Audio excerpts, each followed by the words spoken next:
Bwana Yesu asifiwe. Tuko tuma ile somo nasema laana. Na kuna aina ine ya laana. Aina ya kwanza ya laana iko katika kisomo ya Kumbukumbu la Torati. Ukisoma katika kitabu ya Kumbukumbu la Torati 29:15 utasikia pale maandiko nasema nini. Maandiko nasema ya kama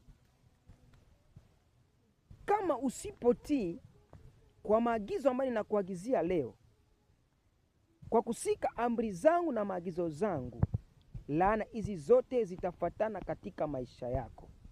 Maki laana ya kwanza ni ya kutokusika sheria za Mungu, ni ya kutokutembea kufanya mapenzi ya Mungu. Hiyo ni laana ya kwanza mu maisha ya binadamu.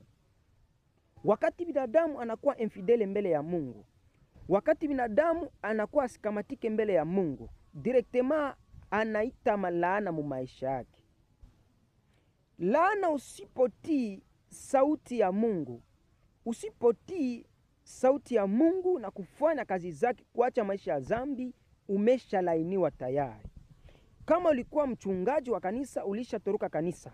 Kama ulikuwa mwinjilisti, ulishaacha huduma ya uinjilisti. Ulikuwa mwimbaji, ulishaacha. Ulikuwa shemasi, ulikuwa nabii, ukiacha tu kidogo, pale directement unaita laana mu maisha yako.